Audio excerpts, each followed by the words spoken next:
kwitwa abana b'Imana no gukunda ijambo ry'Imana nongeye kukwishimira cyane.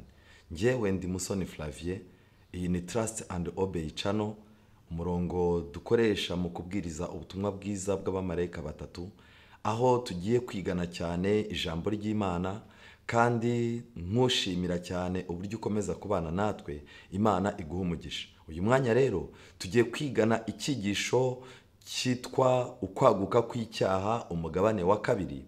Umugabane wa mbere twarawize, uyu ni umugabane wa kabiri, ukwaguka kw'icyaha. Ariko mu by'ukuri muri iki cyigisho icyo turi bwibandeho ni iki? Turi bwibande mu kwibaza ngo ni iki kigiye kwitwa icyaha? Mu by'ukuri hari icyo Bibiliya yitaga icyaha, hari iki byanditswe byera byitaga icyaha, ariko noneho hari n'icyo isi igiye kwita icyaha, kugira ngo ibyari ibyaha bihanagurike, haboneke ibyaha bishyashya. Kubw'ibyo rero uko Imana izaba ireba icyaha muri iyi minsi y'imperuka bitandukanye n'uko amadini azaba areba icyaha, kandi birababaje yuko bizaba bitandukanye n'uko abanyapolitike bareba icyaha. Rero nshuti zanjye, bigiye kugaragara yuko hari ikigiye kwitwa icyaha mu isi nticyitwa icyaha mu ijuru, hakaboneka n'icyitwa icyaha mu ijuru ariko mu isi abantu ntibakita icyaha. Mbega intambara ikomeye. Reka nkukangurire cyane kubana nanjye muri iki cyigisho, ariko mbere ya byose reka tubanze dusenge. Witeka Mana nziza, izina ryawe rihabwe icyubahiro. Wandikishije ijambo ryawe kugira ngo tumenye gutandukanya ukuri n'ikinyoma, kugira ngo tumenye aho ibihe biva naho byerekera, kugira ngo tunamenye ibyihishe muri twebwe bidakwiriye, kugira ngo twezwe nawe kandi amaraso yawe afatire umwanzuro ahazaza hacu. Reka rero muri uyu mwanya ubwo tugiye kumbura ibyanditswe byera ntaba ari twe, izina ryawe rihabwe icyubahiro. Imbaraga ya Mwuka Wera imanukire muri iri jambo kugira ngo yaba nge yaba nabo turimo kuganira, Mwuka Wera duhurize imbere y'intebe y'ubuntu kugira ngo twegere iyo ntebe y'ubuntu tudatinya. Tubisabye mu izina rya Yesu, amen. Nshuti muvandimwe, ijambo ry'Imana rikomeza ritwereka ubusobanuro bw'icyaha, kandi ubu busobanuro bw'icyaha buratwereka yuko ibi byaha Bibiliya igiye kugenda ivuga ari byo byaha bigiye gukorwa muri aya mahenuka, muri uyu musozo w'amateka y'isi. Mu rwandiko rwa mbere mu gitabo cya mbere cya Samweli igice cya 2:17, Bibiliya iranditse ngo nuko rero icyaha cy'abo basore kirakomera cyane imbere y'Uwiteka, kuko cyateye abantu kuzinuka igitambo cy'Uwiteka. Aba ni abana ba Eli bakoze icyaha gikomeye, kandi icyo cyaha cyatumye sosiyete yose yandura. Iki cyaha ni ikihe rero? Ni icyaha cyo kuzinuka igitambo cy'Uwiteka. Mbega uburyo ku isi hagiye gukoreshwa uburyo bwose kugira ngo abantu bazinuke igitambo cy'Uwiteka, abantu bazinuke ibyabereye Karuvari, abantu bazinuke icyo Kristo yakoze. Kandi byanga byakunda ibi bintu bizaterwa cyane cyane no kwitwara nabi, no kugendana ubwoba, no kugendana kudatekereza ko abantu bitwa yuko bahagarariye imisengere. Nshuti yanjye, twihuta mu gitabo cya mbere cya Samweli igice cya 3:11, Bibiliya ikomeza ivuga kuri aba bana ba Eli, ivuga ngo iki? Nuko Uwiteka abwira Samweli ati, dore nzakora, n'umurongo wa 11, dore nzakora ikintu muri Isiraheli, uzacyumva wese amatwi yazacura injereri. Uwo munsi nzasohoreza Eli ibyo navuze ku nzu ye byose, uhereye mu itangiriro ryabyo ukageza mu iherezo ryabyo. Namubwiye ko nzacira inzu ye urubanza rw'iteka ryose, mbahora gukiranirwa yamenye, kuko abahungu be bizaniye umuvumo ntababuze. Muri uyu munsi wa none, icyaha cy'uko abantu barimo kuzana umuvumo twebwe ntitubabuze, ntitugire icyo tubabwira, ubwabyo nabyo ni ikindi cyaha kirimo gukorwa muri iyi minsi y'imperuka. Nicyo cyatumye ndahirira inzu ya Eli nti, icyaha cy'inzu ya Eli ntikizahongererwa icyiru cy'igitambo cyangwa amaturo iteka ryose. Icyaha cyo kubona abantu bizanira umuvumo warangiza ntubabuze ugaceceka, iki ni icyaha kitazahongererwa. Mu magambo make, umuntu wese Imana yahaye amahirwe yo kuvuga, agahunga kuvuga ukuri, akanga kwerura ibintu arimo kubona birimo kuzamba, yarangiza agaceceka ngo atiteranya, iki cyaha ntigishobora guhongererwa, kandi ni icyaha kigiye gukorwa muri iyi minsi y'imperuka. Mu gitabo cya kabiri cy'Abami igice cya 17:21 hatugaragariza nanone ikindi cyaha kirimo gukorwa muri no minsi, muri no mperuka turimo, turimo, icyaha cyo kugendera mu kigare, icyaha cyo kugendera mu byaha by'umuntu ukabikomeza kubwo kumutinya. Nimureba neza Bibiliya iravuga ngo kuko yatanyuye Abisiraheli ku nzu ya Dawidi bakiyimikira Yerobowamu mwene Nebati, maze Yerobowamu abuza Abisiraheli gukurikira Uwiteka, abahata gukora icyaha gikomeye. Abisiraheli bagendera mu byaha bya Yerobowamu, mu bya Yerobowamu yakoraga byose ntibabireka. Mu magambo make, Yerobowamu yazanye systeme yo kuzinura abantu kujya gusengera i Yerusalemu, kuko ariho hari ubuturo bwera, niho hari igitambo kizima, kandi niho hari amasezerano y'Imana, naho hari habitse amategeko y'Imana. Iki cyaha rero abantu bagendeye mu igare rye, igihe kiragera Isiraheli yose igendera mu byaha bya Yerobowamu yakoraga byose ntibabireka.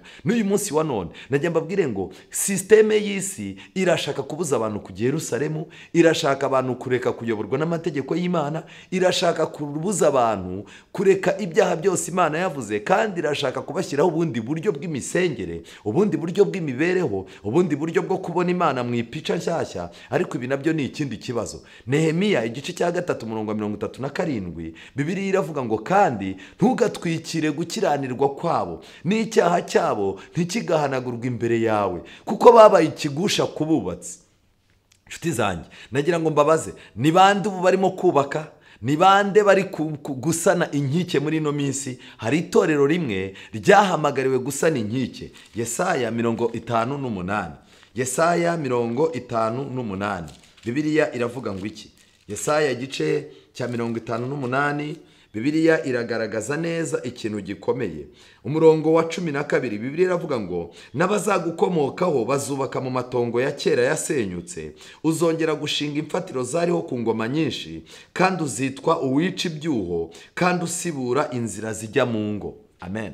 Mu magambo make, uyu munsi wa none nkuko mu gihe cya Nehemiya habonetse Sanibalati n'abandi bantu bakavangira umurimo Nehemiya na ba Ezra n'abandi bakoraga, uyu munsi wa none umurimo Imana irimo gukorera mu itorero ryayo kugira ngo abubatsi bongere bubaka imitima y'abantu, hagomba kuboneka systeme. Yaba ibyashuye 13, ibyashuye 14, hagaragara imbaraga eshatu zikomeye, yaba ikiyoka, yaba umuhanuzi w'ibinyoma, yaba ndetse n'inyamaswa. Nshuti zanjye, najya mbabwire ngo bizafatanyiriza hamwe muri systeme zo gukorera muri systeme z'isi kugira ngo byanga byakunda babe ikigusha ku bubatsi. Uyu munsi wa none iki ni icyaha, kandi ni icyaha kirimo gukora kubangamira umurimo w'Imana, kubangamira abakozi b'Imana, kubangamira ijambo ry'Imana ngo ridatambuka ngo ryagomba gutambuka. Ubu ni icyaha gikomeye kiriho uyu munsi wa none.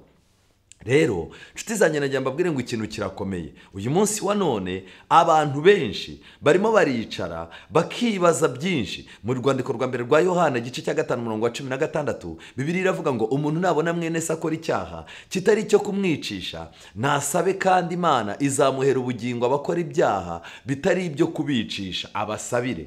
Hariho icyaha cyicisha, si cyo mvuze ko agisabira. Gukiranirwa kose ni icyaha, nyamara hariho icyaha kiticisha. Tuzi yuko umuntu wese wabyawe n'Imana adakora ibyaha, ahubwo umwana Imana yabyaye amurinda, umwana Imana yabyaye amurinda, kandi wa mubi ntamukoraho. Tuzi ko turi ab'Imana, naho ab'isi bose bo bari mu mubi. Aya magambo arakomeye. Mu gihe cya kera habaga icyaha ushobora gukora ugaterwa amabuye, ariko mu by'ukuri nagira ngo mbabaze, niba gusambana byari icyaha gituma umuntu ajya hariya bakamutera amabuye agapfa, ese kubeshya byari icyaha giteresha umuntu amabuye agapfa? Oya rwose. Kubw'ibyo rero muri icyo gihe Abisirayeli baje kugira mu bitekerezo byabo, baravuga batumva hari icyaha cyicisha, hari n'icyaha kiticisha. Kubw'ibyo abantu bageze aho birinda icyaha cyicisha kubwo gutinya gupfa, ariko mu by'ukuri icyaha cyitwa ikiticisha ntibakigira. Ariko najya mbabwire, ni igihe kirageze ngo Pawulo arababwira atumva, mu gihe cya Pawulo murabizi ko bateraga abantu amabuye, ariko yaravuze ati nubona mwene se akora icyaha cyitwa icyaha kiticisha, ujye umusabira cyane kugira ngo Imana imubabarire. Kubw'ibyo rero bivuze yuko nta cyaha na kimwe kitabuza umuntu ubugingo. Umurongo wa 17, gukiranirwa kose ni icyaha. Kwaba gukozwe n'umuntu ukomeye cyangwa woroheje, kwaba gukozwe n'umunyadini cyangwa utari umunyadini, kwaba gukozwe n'umuntu akwereka ko afite inyungu z'iby'Imana ashaka kugeraho, gukiranirwa kose ni ugukiranirwa. Nshuti zanjye rero, uyu munsi reka twimbike cyane muri iki cyigisho. Rero reka twibaze mu kubara igice cya 15 umurongo turahera ku umurongo wa 30 ni ubusobanuro amagambo bahashyize, ariko ndagira ngo aya magambo tuyarebe cyane cyane mbere mu gitabo cy'abahanuzi n'abami paje ya 276 akagingo ka kabiri. Baranditse ngo icyaha cyaje kubyara ingaruka z'akahe kuri Uziya ni icyaha cyo kwihandagaza.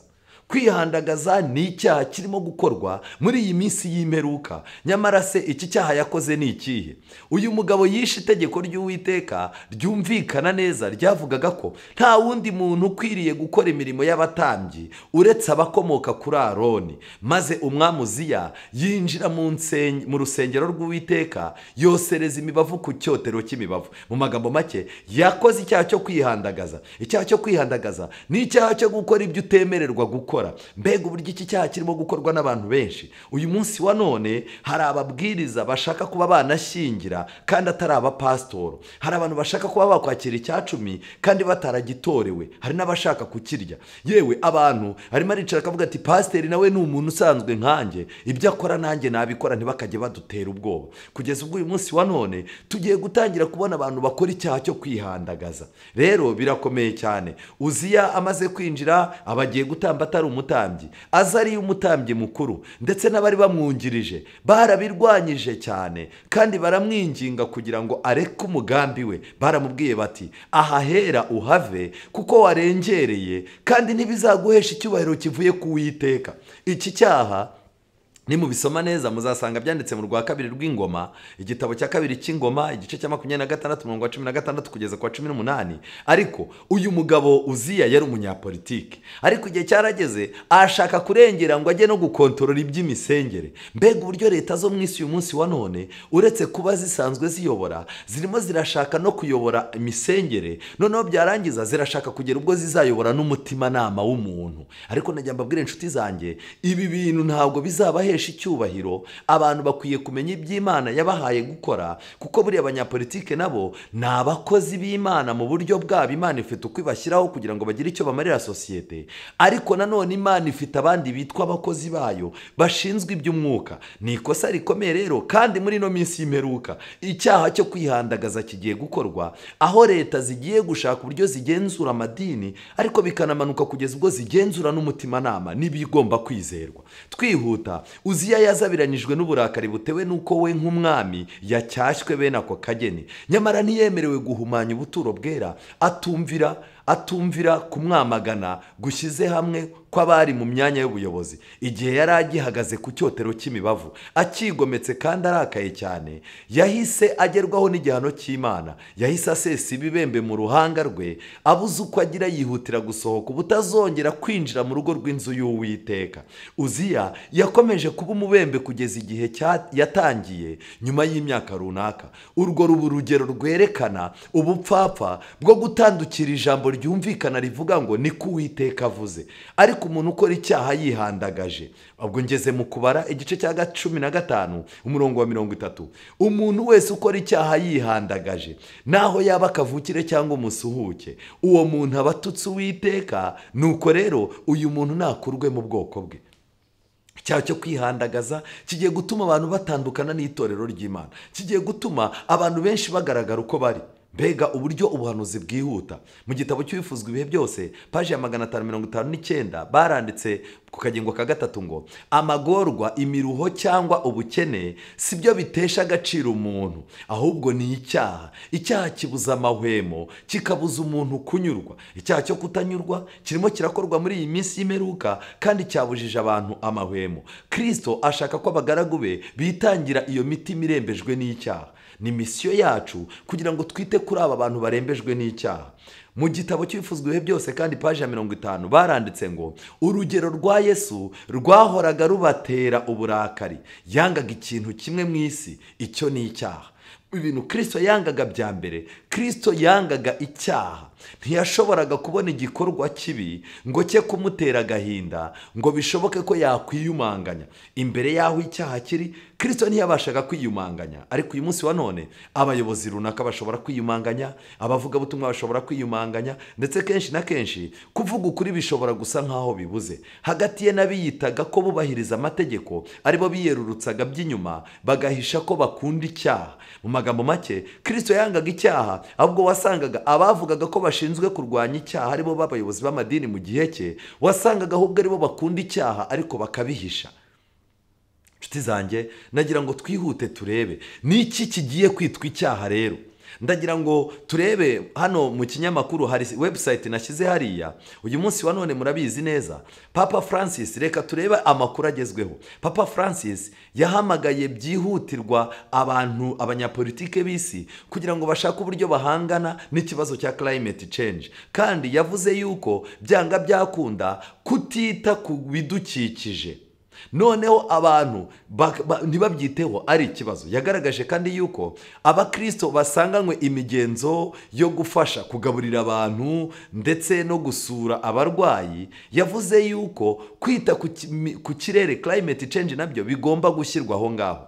Papa Francis nanone kandi yakomeje avuga yuko destroying the environment is a sin. Kubw'ibyo yakomeje avuga ngo mumenye yuko kwangiza ikirere nabyo ubu ari icyaha. Ariko mu by'ukuri ibi yavugaga ngo iki? Yavugaga yuko byanga byakunda umuntu utazita kuri climate change, uwo muntu azaba ari umunyacyaha. Nshuti zanjye, vuba bidatinze gutandukanya n'amabwiriza n'amategeko birimo kugendera mu kintu cyitwa climate change, mu by'ukuri ibi bintu bizitwa yuko ari icyaha. Reka nkwibutse ko climate change, nusoma neza igitabo encyclical, urwandiko rukomeye Papa yasohoye rwitwa Laudato Si, yagaragaje yuko kugira ngo ikirere gikire bisaba yuko isi isenga ku cyumweru. Mu ngingo ya 237 y'urwo rwandiko yanditse. Rero nshuti zanjye, vuba bidatinze kutemera ibintu byose amabwiriza ari muri Laudato Si ashyigikira climate change bizitwa icyaha. Kizitwa icyaha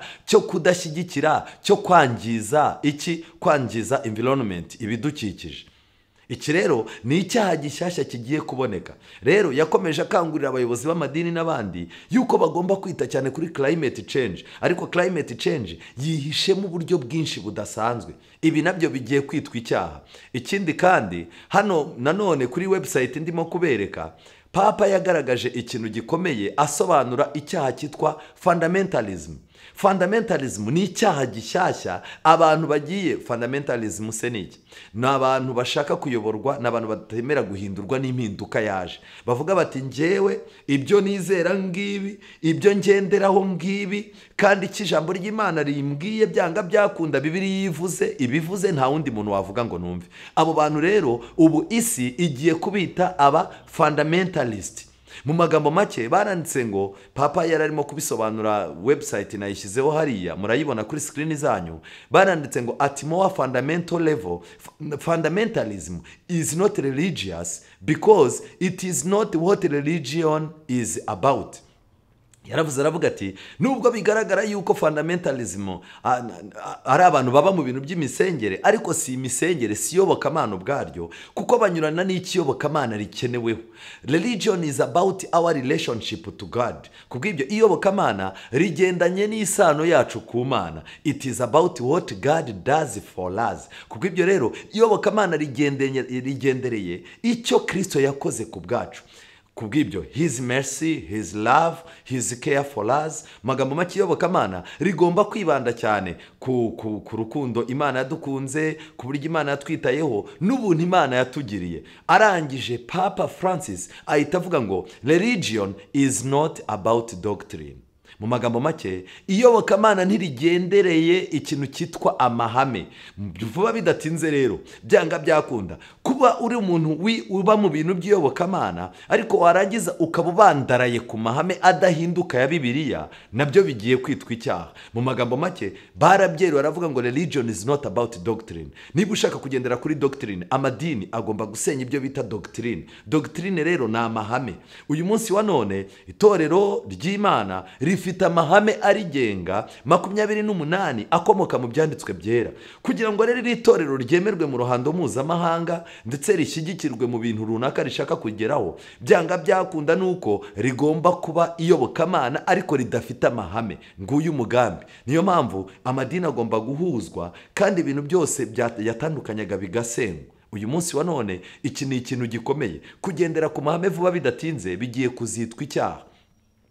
Fundamentalist rero ni bande? Nimureba neza aba bantu bitwa fundamentalist, website nayishyizeho muri encyclopedia yitwa Britannica, banditse yuko aba fundamentalism ari movement zagaragaye muri Amerika, ni muvoma cyangwa se ni amatsinda atandukanye y'abaprotestani yazamutse yabonetse muri Amerika mu kinyejana cya 19. None nagira ngo mbabaze, mu kinyejana cya 19 ubwo ni uguturuka mu mwaka w'1800 kuzamuka. Ayo matsinda yose rero mu mvugo papi yavuga fundamentalist abarimo kuvuga aba bantu bavukiye muri Amerika ari abaprotestani kandi barangiza bakaba aba bantu baravutse mu kinyejana cya 19. Reka mbabaze, itorero ryacu ryavutse ryari mu mwaka w'1844 kandi ryavutse rifite inyigisho zinyurana n'inyigisho zari zisanzwe. Rero uyu munsi wa none inyito yitwa fundamentalist biragaragara yuko n'itorero ryacu naryo ritazarokoka iki kintu, kandi vuba bidatinze fundamentalism igiye kuzitwa icyaha. Kuba ufite amahame ugenderaho adahinduka, utemera kugendana n'abandi. Bakomeje basobanura yuko aba fundamentalist bafite uburyo babandarara cyane ku mahame ya Bibiliya, bafite uburyo bemera kugaruka kwa Yesu, physical second, kugaruka kwa Yesu ku mugaragaro, aje kugaruka kwa Yesu bwa kabiri. Aba bantu bafite imyumvire yabo kubigendanye n'uburyo Kristo yabyawe n'umwari utarakoze icyaha. Bafite imyumvire yabo, mu magambo make bafite imyumvire inyuranye n'iya Kiliziya. Umuzuko wa Yesu bafite ukundi kuntu bawizera.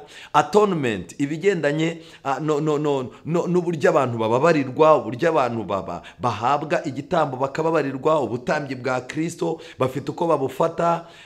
Aya magambo nagira ngo mbabwire, nimureba neza kuri screen zanyu aragaragaza yuko ibi bintu byitwa fundamentalism nubwo bivugwa, haba hari itsinda rimwe ribandaraye ku mahame ya Bibiliya kandi rirwanya uburyo andi madini atwara aya mahame yo hejuru yose mvuze. Bakomeje bandika ngo fundamentalism became a significant phenomenon in the early 20th century and remained an influential movement in American society. Kubw'ibyo aba fundamentalism bakomeje kugenda bagaragara cyane kandi n'uyu munsi wa none bafite impinduka ikomeye bagenda bazana muri societe y'Abanyamerika.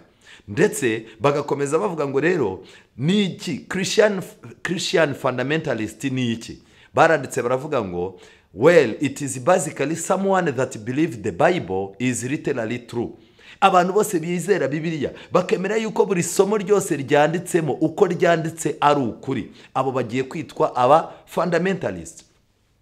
That believe that Jesus Christ died for our sin. Abantu bemera yuko Yesu yapfuye kubw'ibyaha byacu kandi yarangiza akazuka. Kandi na abantu bizera yuko Yesu agiye kugaruka bidatinze. Mu magambo make papa iyo avuga aba bantu abagaragaza itsinda runaka nubwo abivugira muri rusange. Reka mbibutse yuko vuba bidatinze amahame y'ibyo twizera agiye gutuma twitwa aba fundamentalism kandi kigiye kwitwa icyaha vuba bidatinze. Rero nshuti zanjye nagira mbabwire ngo uyu munsi wa none papa yakomeje avuga yuko fundamentalism ari icyaha ubwacyo. Twihuta, hari ikindi kintu gikomeye, ni ikintu cyitwa conspiracy theory. Conspiracy theories nabwo ni ubundi buryo bushyashya papa akunze kuvuga muri disikuru ye ndetse n'abantu bakomeye b'isi, bavuga yuko aba ni abantu bafite imyumvire yabo ifunze ku buryo utamushyiramo ibintu bishyashya. Bafite uburyo amakuru yabo mu mitwe baba bayafite ku buryo utabona ikindi kintu ukora. Ku buryo aba bantu ni ukuvuga ngo bafata ibyanditswe byera barangiza icyo bivuze akaba ari cyo babandararaho. Vuba iki nacyo kigiye kwitwa icyaha kandi inshuti zanjye iki cyaha kizafata abantu benshi. Bavuga abitwa ba conspiracy theory bashyizemo abitwa ba anti-catholicism. Abantu bose barwanya inyigisho za Kiliziya Gatolika, aba bantu nabo bahise batangira bavuga ngo kuva mu kinyejana, kuva ubu protestani abaprotestani b'abagorozi baboneka mu kinyejana cya 16 ubwo ni mu gihe cy'aba Martin Luther. Website nayishyizeho hariya nimba mubireba. Anti-Catholic conspiracy theory have taken many form. Kubw'ibyo abantu bafite imyumvire ipfuye yo kurwanya kiliziya na gahunda zayo bakomeje kugenda bazamuka kugeza mu kinyejana cya 17.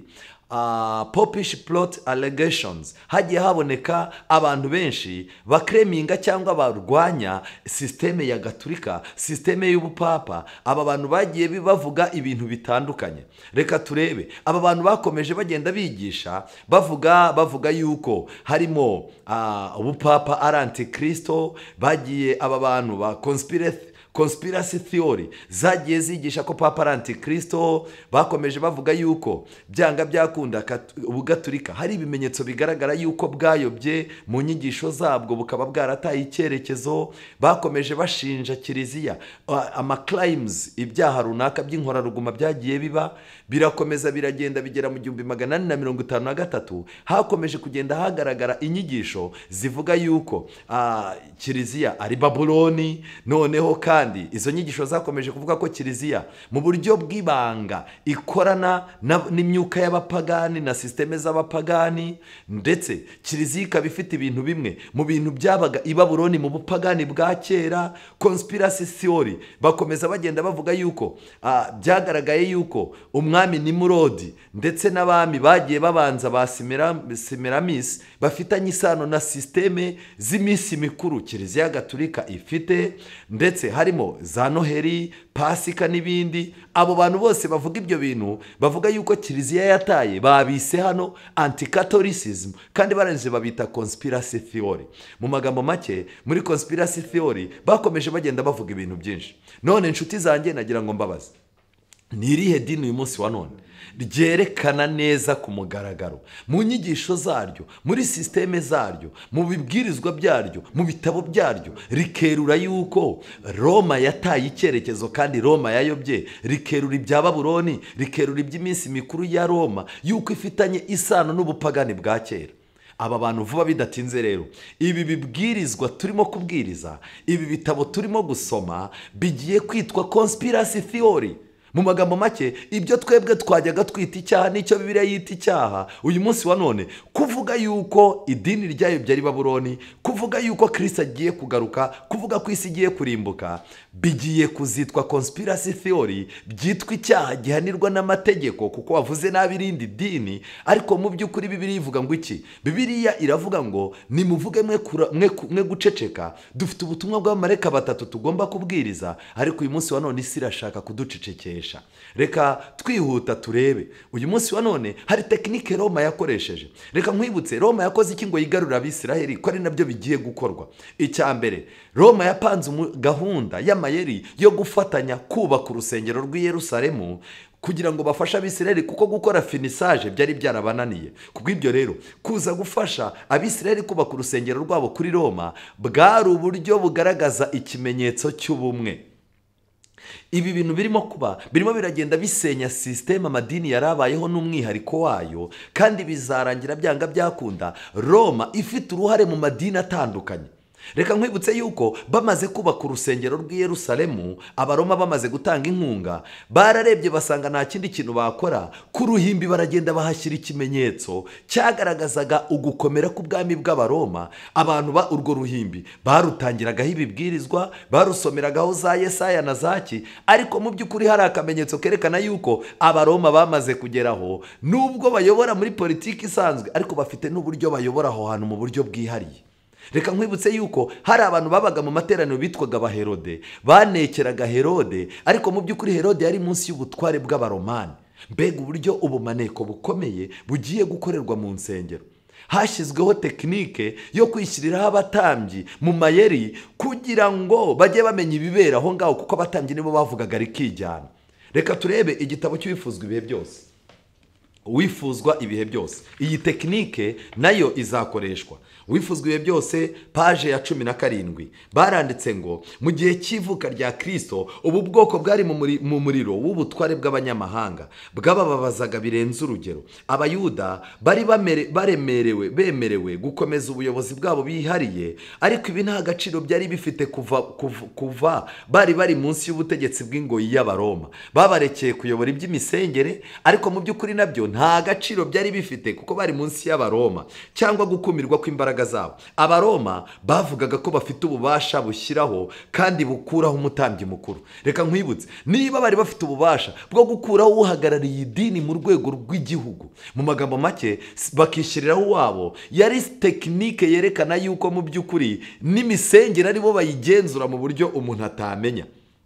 Ikindi kandi akenshi uwo mwanya wabonwaga mu buriganya, hatanzwe ruswa ndetse no kwicana, bityo umwanya w'ubutambyi ukagenda urushaho kugerwaho hakoreshejwe uburiganya. Nyamara abatambyi bari bagifite imbaraga nyinshi, ariko bazikoreshaga mu bucanshuro no kwishakira ibyabo. Abantu bari barabaswe n'ibikorwa bizira impuhwe n'imisoro y'ikirengwa bakaga n'Abaroma. Ibi byateje ingorane zo kutanyurwa ndetse bikomeza kwamamara. Umururumba n'urugomo, kutizerwa n'ubwumvikane buke mu by'umwuka byari bikimunga imitima y'abantu. Mu magambo make, icyo Roma yakoze ni iki rero? Hirya cya kimenyetso cyashyizwe ku ruhimbi, batangiye kuzaza bishyiraho abatambyi. Kera abatambyi batorwaga, abatambyi bakuru batorwaga n'Imana. Imana ikaba ariyo imwishyiriraho, agahinduka uvugira Imana, uhagararira abantu imbere y'Imana. Ariko byaje kurangira noneho umutambyi mukuru asigaye ari uhagarariye Roma imbere y'abantu. Mbega ikintu gikomeye kirimo kuba uyu munsi wa none. Ikigiye kuba rero, hagiye kubaho system izatuma amadini agiye kuzashyirwamo akavuyo, kugeza ubwo amadini hazaza hayobora abantu bashyizweho na Roma, bashyizweho na leta, kugira ngo abo bantu bari bo bacekinga neza, bakontorora imisengere na gahunda zose. Mbega uburyo ubuhanuzi bwihuta. Twihute kuko ikigisho cyacu iminota dufite ni mikeya. Mu gihe cy'ivuka rya Kristo nguko uko byari bimeze, uyu munsi wa none bimeze gute? Reka nyarukire mu kintu dukwiye kwibaza. Ese uyu munsi wa none abantu bazemererwa kujya kuvuga ubutumwa atari leta yabatumye? Abantu bazemera kuvuga ubutumwa atari ubwumvikane bwa leta n'amadini? Nshuti zanjye, nagira ngo mbabwire ngo ibi bintu ntago bizakunda. Hano nashyizeho ku rubuga kuri screen yawe urebe, hariho urubuga nashyizeho rwerekana uburyo muri Denmark bashyizeho, leta ya Denmark yashyizeho itegeko yuko abapasiteri bose, abavuga butumwa bagomba kuzaza bazana ibibwirizwa byabo, bakabihereza leta ikabigenzura yuko bigomba kubwirizwa. Yarangiza leta ya Denmark noneho ikabyemerera gutambuka. Mu by'ukuri bavuga yuko iri tegeko barishyizeho kugira ngo bahangane n'abaheza nguni b'Abisilamu, b'aba extremiste, abantu bakunda ibintu by'Imana bagakabya cyane. Mu by'ukuri najya mbabwire yuko iki ni iko barimo kucyita, ariko ni iki cyihishemo inyuma. Reka tunyaruke iryo tegeko ryo muri Denmark, reka turebe.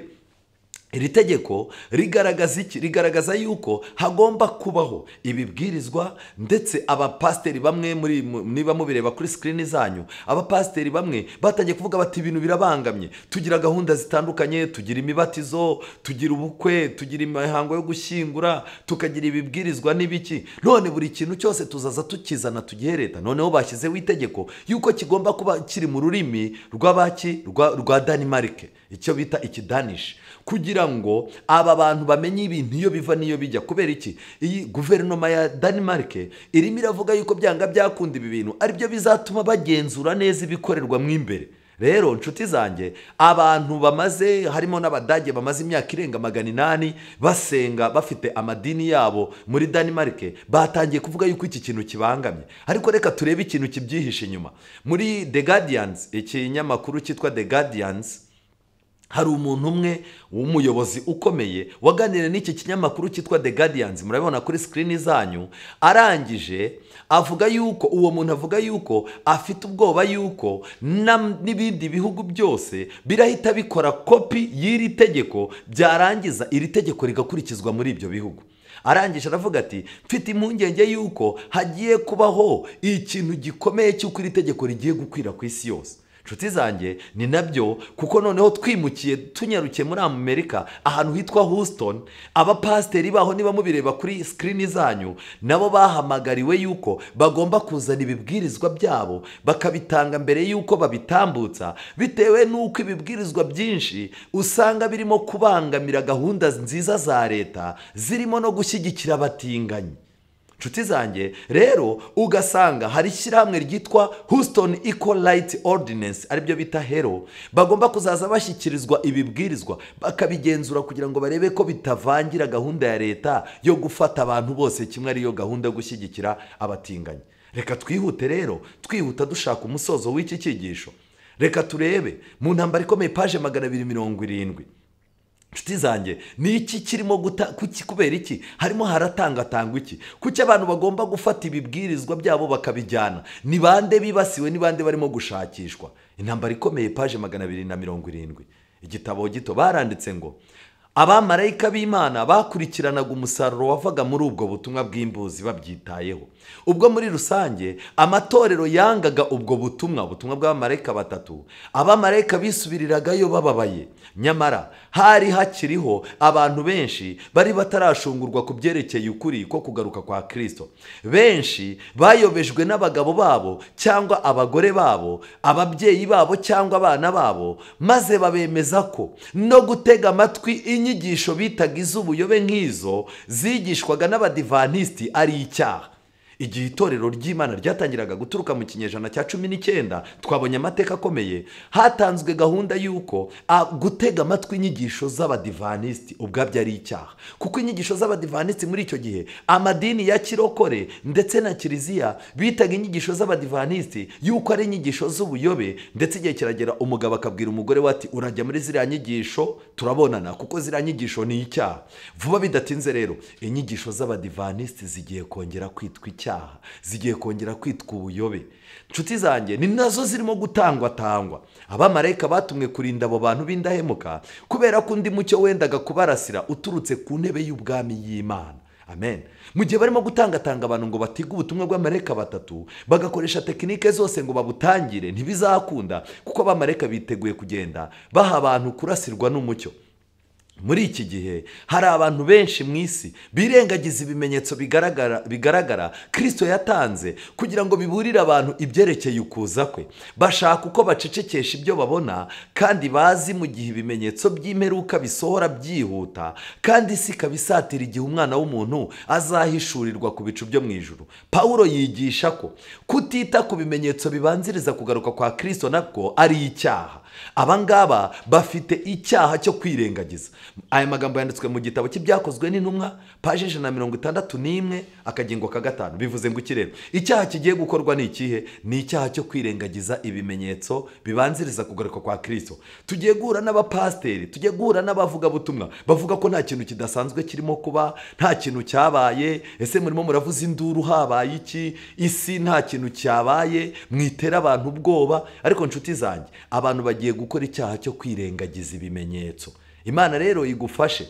nshuti zanjye, nagira mbabwire ngo ikintu gikomeye uyu munsi wa none Roma irimo gukora nuko byanga byakunda hagiye kuboneka uburyo budasanzwe bwo kurwanya abantu b'Imana. Intambara ikomeye, reka dusome paje ya 54 twihuta dushaka umusozo. nshuti zanjye, haranditse ngo nta kirego cy'imico mibi bashoboraga gushyira kuri iri tsinda ryari ryarahawe akato, ndetse n'abanzi babo bemezaga rwose ko ari abanyamahoro batuje kandi ko ari inyangamugayo. Icyaha cyabo gikomeye cyari uko batemeraga gusenga Imana mu buryo buhuje n'ubushake bwa Papa. Mu magambo make, igihe cyarageze abantu barenganyijwe mu gihe yaba abawardense, yaba abavodwa, yaba abantu bakomeye barenganyijwe, abantu b'Imana, ndetse n'akarengane kagiye kuzaba. Icyaha gikomeye ubu ngubu kigiye kubaho ntabwo ari ukwiba, ntabwo ari ukwica, ntabwo ari iki, ahubwo kutemera gusenga Imana mu buryo buhuje n'ubushake bwa Papa kigiye kwitwa icyaha. Ni intambara ikomeye ndimo gusoma. Ku bw'iki cyaha rero bagezweho no gukozwa isoni kose, ibitutsi no kwicwa, urw'agashinyaguro abantu cyangwa abadayimoni bashoboraga guhimba. Ubwo igihe kimwe Roma yiyemezaga kurimbura iryo tsinda ryangwaga, Papa yasohoye itegeko ribaciraho iteka ko ari abahakanyi kandi bakwiriye kwicishwa inkota. Ntibarezwe ko ari abanebwe gusa cyangwa ari abariganya cyangwa abateza umuvurungano, ahubwo byavugwaga ko ari abantu barangwaho ubwitonzi n'ubutungane byareshyaga intama z'umukumbi nyakuri. Nicyo cyatumye papa atanga itegeko yuko niba batemera kwisubiraho, ako gatsiko k'indyarya kuzuye ubwibone kagomba kwicwa nk'inzoka z'ubusabwe. Mbese uyu muyobozi w'ikirenga w'idini wirataga yarazirikanaga ko azabazwa iby'ayo magambo. Mu magambo make, ngibi bigiye kwitwa ibyaha uyu munsi wa none. Nshuti zanjye, iryo tegeko rya papa ryararikiraga abayoboke b'itorero bose guhagurukira kurwanya abanyuranyaga nabo. Agahimbaza musyi kahabwaga abirundumurira muri iki gikorwa cyo kuvusha amaraso kuri uko byaheshaga umuntu imbabazi ku gihano cyose cy'icyaha cyose gikorewe itorero, cyaba ikiri rusange cyangwa ikihari. Magambo make, kwica no guhiga abantu b'Imana yari amahirwe yo ntago byari bikiri icyaha, ahubwo byahanaguraga icyaha umuntu yakoreye idini. Bari bararahiye bikanabahesha uburenganzira bwemewe n'amategeko ku mitungo bashoboraga kuba baragezeho mu buryo butemewe. Hari abantu bari barasahuye, bari baribye, imitimanama yabo ikabarega. Kubw'ibyo kwica abantu abaprotestani byatumaga ubupapa bubabarira umuntu icyaha yakoze. Rero kwica uwo ari we wese utaremeraga inyigisho z'ubupapa, umuntu wamwicaga yasezeranirwaga imbabazi z'ibyaha bye byose. Iryo tegeko ryakuragaho amasezerano y'uburyo bwose umuntu yabaga yaragiranye n'abavoduwa. Nshuti zanjye, twerekera ku musozo, wakwibaza uyu munsi wa none Satani arimo arazana urwango. Reka nkwibutse yuko amadini yose arimo abantu b'Imana. Imana ifitemo abantu ariko bategereje kubwirwa ukuri. Abo bantu barimo barakora ubushakashatsi, ntibanyuzwe n'ibinyoma batozwa. Ayo madini yose arimo abantu bashaka Imana n'umutima wabo wose. Niyo mpamvu tutavuga yuko ayo madini nta muntu w'Imana urimo, barimo rwose. Ariko igihe kigiye kugera Imana ihurize hamwe abayikunda kandi bayubaha.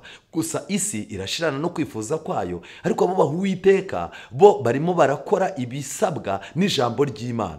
Amategeko agenga imikorere y'umubiri wacu Imana yanditse ku mwakura wose. Ntabwo igihome gikomeye cyane cy'ingeso mbi muri iyi si rero yacu kigizwe n'imibereho y'umunyabyaha ruharwa cyangwa w'igicibwa mu bantu irangwa n'ibicumuro gusa, ahubwo n'imibereho y'umuntu isa n'itunganye, isa n'iyo kubahwa kandi y'agaciro mu bigaragara. Nyamara muri yo hari icyaha kimwe kigundiriwe cyangwa ingeso imwe yahawe icyicaro. Magambo make, umuntu dukwiye gutinya ntabwo ari umuntu w'umunyabyaha ruharwa gusa, ahubwo n'umuntu ufite icyaha runaka yashyize mu mutima akagihisha, kikaba kibyara umusaruro kandi kigatuma itorero rigwa mu mitego. Uyu muntu akwiye kwirindwa cyane. Mu gitabo cy'uburezi paji 154 niho bakomeje bandika ngo ku mutima uhanganye n'igishuko gikomeye cyane mu ibanga, guhindira umushyitsi imbere y'amakuba akomeye ni bumwe mu buryo bukomeye bumuherereza gukora icyaha. Magambo make, abantu babona ibyago biri imbere yabo, bakabona ubuhanuzi burakomeye, bakabona ibyago n'amakuba biri imbere yabo, barangiza bagahindura umushyitsi imbere y'ayo makuba. Byanga byakunda ibyo bintu bigiye kubasunikira mu kugwa mu cyaha. Barakomeje barandika ngo ubuhanga bwihariye, impano, impuhwe ndetse n'ibikorwa by'ubugiraneza bishobora guhinduka ibirangaza Satani akoresha kugira ngo areshye abantu bajye hejuru y'urwobo rw'irimbukiro. Vuba rero bidatinze Systeme z'isi Roma igiye gukoresha ubu buryo bwose. Satani agiye gukoresha uburyo bw'ubuhanga bwihariye, agiye gukoresha uburyo bwo gutanga impano, agiye gukoresha uburyo bwo gukoresha impuhwe ndetse n'ibikorwa by'ubugiraneza bigiye gukoreshwa kugira ngo abantu bisange bari hejuru y'urwobo rw'irimbukiro. Rero nshuti zanjye, ngiki cyo Bibiliya yitaga icyaha, ngiki cyo isi igiye kwita icyaha, kandi byanga byakunda abantu uyu munsi wa none bararangaye. Reka nkwibutse yuko dufite umutambyi mukuru mu ijuru witeguye kutubabarira ibyaha byacu byose. Dusiganwe cyane mu gihe cyicaye ku ntebe y'imbabazi kugira ngo atubabarire ibyaha byacu twitandukanye n'ikibi icyo ari cyo cyose. Ariko nshuti zanjye, emera Kristo umwiyegurire kuko ubuhanuzi bwo burimo burihuta, kandi ntabwo dukwiye kwihanishwa n'ubuhanuzi, ntabwo dukwiye kwihanishwa n'itegeko ry'icyumweru cyangwa ibindi. Dukwiye kwihana kuko icyaha icyo ari cyo cyose kizatubuza kubona amaso ya Kristo. Rero ibihe birihuta, ndabasaba kwihutira cyane kureba yicaye ku ntebe, kandi ndabasaba kwihutira cyane kwegera intebe y'ubuntu mudatinya kugira ngo mubabarirwe ibyaha byanyu, kugira ngo Kristo abahindure abaziranenge. Reka nkubwire nshuti yanjye, icyaha kiragutse. Reka mbwire yuko uko Imana irimo gufungura amaso y'abantu bayo ngo babone ko icyaha cyagutse, ni nako isi nayo irimo kwerekana yuko kutumvira sisiteme isi irimo gushyiraho nabyo bigiye kuba icyaha. Kubw'ibyo abantu bagiye guhitamo kumvira Imana kuruta abantu niba bashaka kujya mu ijuru. Imana iguha umugisha mu izina rya Yesu. Witeka Mana nziza, izina ryawe rihabwa icyubahiro. Turakwinginze ubwo ijambo ryawe ritweretse igisabwa, uduhe gukunda ibyo ukunda, utwangisha ibyo wanga, kandi umuntu wese ijambo ryawe rimwereke yuko akeneye ubwenge cyane mu gihe nk'iki cy'ubucakura. Utwangisha icyaha n'igisa nacyo, kandi udutinyure yuko icyo isi izita icyaha nyamara imbere yawe atari icyaha, tuzemere kugutumbira kuko ari wowe wanesheje kandi uzatuneshereza. Tubisabye mu izina rya Yesu, amen.